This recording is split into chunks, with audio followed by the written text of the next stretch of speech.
Get strapped in, guys, this video is a big one.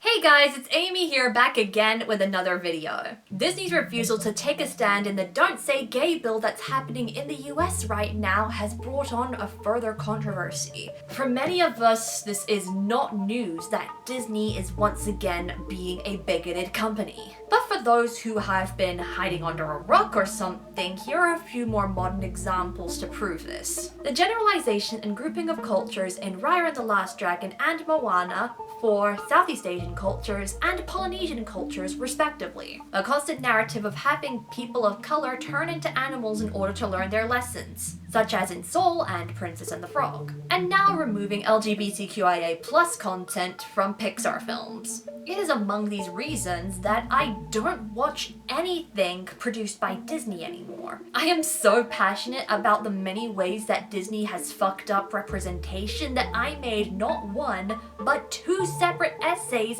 about this, on feminism and Disney alone. So I thought it might be fun to go through some beloved Disney films and ruin them for you as I explain how Disney has a history of bigotry. But first, you should hit that subscribe button and ring that bell. I post new videos every weekend on writing, books, digital content for authors, and now hot takes on feminism and racism and stuff of the like. If you want to see some more videos where I call out stuff like this and have a little bit of fun about writing and reading books, and you should check out my TikTok at Amy Writer Rose. I post up to 5 videos a week there. I have so much fun on there, and you guys will have too when you start watching them. But first, let's take a proper analysis and a proper look at these things to see where Disney needs to do better. Spoiler alert, it's in basically their whole company.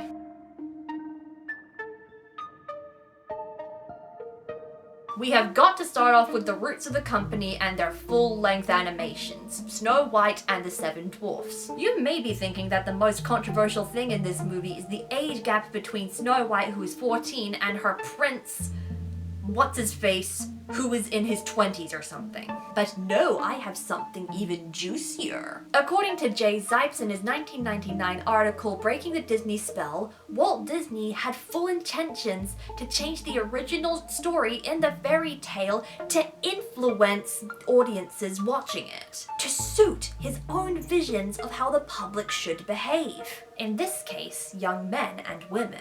There were two key parts of this narrative that were changed to suit his homogenic agenda and the way that he thought people should be acting. First off is Snow White being portrayed as a maid and constantly cleaning things up. People initially think that this is just a mismatch, something that was in Cinderella that they accidentally put into the Snow White fairy tale in Disney's version. But the narrative goes on way deeper when she sings a cheery song about how much fun she has cleaning up after the dwarf's house. And then she willingly stays and looks after them like some kind of wife or mother in the 1930s. She was rarely like that in the original tale. She was just someone who was lonely and neglected. So Disney's Snow White is Walt Disney's replication of a housewife put into a 14-year-old maiden's body from whatever century it took place in. This is what he wanted girls and women to act like, guys. And then the second part is something in the fairy tale that you wouldn't think is wrong in terms of the adaptation. It's the prince kissing Snow White on the lips to wake her up. You'd think, why not? It happens in Sleeping Beauty. It seems to be a common fairy tale trope, but you're wrong. The original reason that Snow White woke up in the original tale was because the dwarves were carrying her glass coffin. One of them tripped and part of the glass coffin broke. This enabled Snow White to fall out of it with enough momentum that the poisoned apple that was lodged in her throat came out. I don't know how that biologically makes sense, but yeah, the prince is literally there in the fairy tale to supervise the dwarfs and to make sure that they are feeling okay and that this helpless maiden is staying okay. He doesn't just go up and kiss her like some kind of weird kink. If Snow White and the prince did kiss upon their first meeting, it was very much more likely consensual than a prince kissing a a dead woman. So Walt Disney is encouraging this toxic romantic behavior by what they did with the prince. Oh boy, and this is just their first movie. We've got a lot more to dig into. But isn't it weird that early on that Walt Disney himself said that he wanted his movies to show how Americans should actually be acting? He wanted to shape the ideas of the public, and he believed he had the influence to do so? Bit funny if you ask me.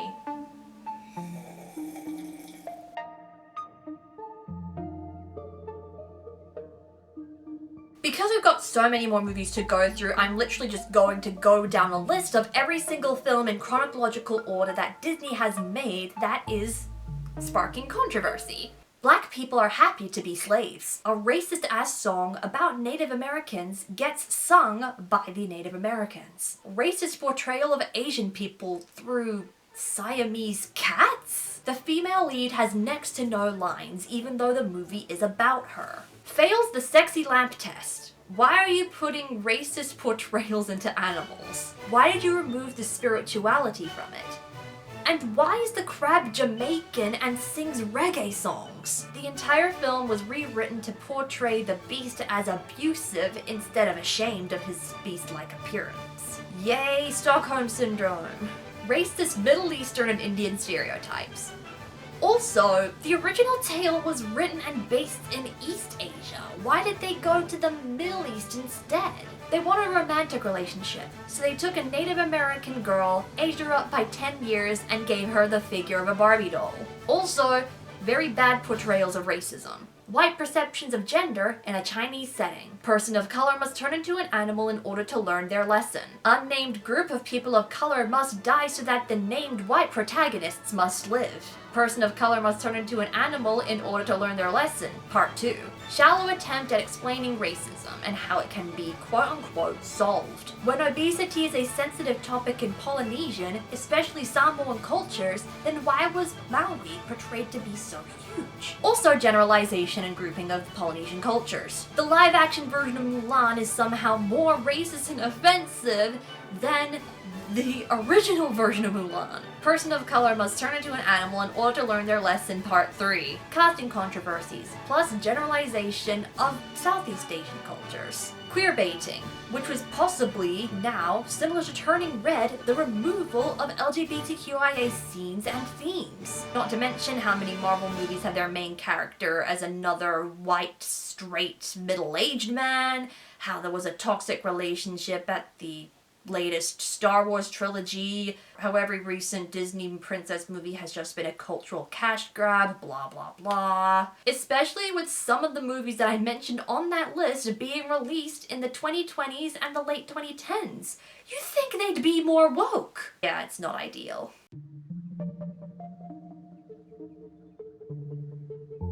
If that hasn't somehow turned you off Disney, I get it, but at the same time I don't. It's a very weird relationship and I'm not mad at you. Disney saturates the media so much that it makes me salty. And it may be hard for you to say goodbye to Disney and stop supporting them when you have grown up with them. And the fact that they are bigger than ever now because they are buying companies and promoting their works like somebody buying, selling, and trading Pokemon cards. Likewise, Disney has had some highs in terms of representation and non-bigotry. They're shiny Pokemon cards, if you will. Which in modern history has been 2018's Black Panther and 2021's Encanto.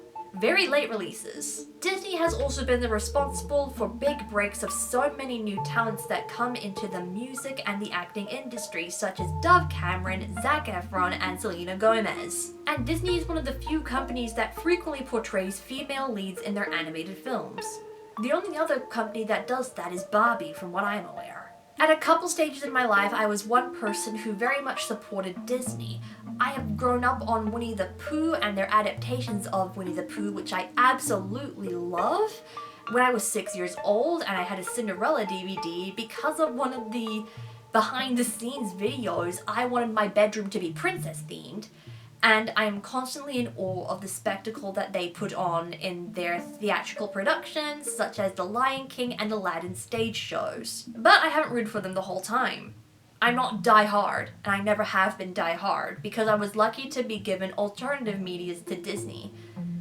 And I was a DreamWorks kid. Shrek, Kung Fu Panda, How to Train Your Dragon, all better than every single Disney movie. So yeah, Disney has done some good stuff, I'll admit. But just some. You guys are giving way more credit to Disney than what they're worth.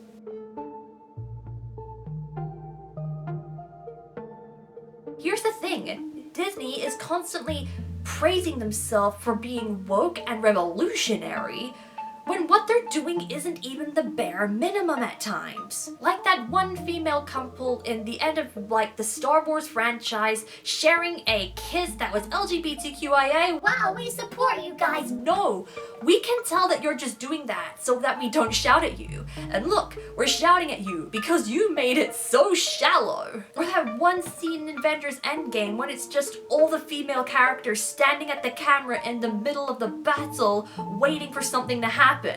Oh my gosh, we are feminists. We know that only 2 of your films feature a female in the title. Or how Zootopia was so clever at their portrayal of racism through animals. Kung Fu Panda did it first and did it better. Or how Moana was the first Disney princess that didn't have a romantic love interest. Such feminism. That is not what it is. And how revolutionary it is when a new culture is portrayed by them. We get it. Here is my opinion. Disney are cowards. They are cowards for not representing cultures and minorities in the way that they should be represented. Which is so weird, because films at the box office do so much more better when they feature those kinds of topics. You'd think that Disney, being so business-centric and money-hungry nowadays, they would actually follow along with that and constantly work to do that and be better.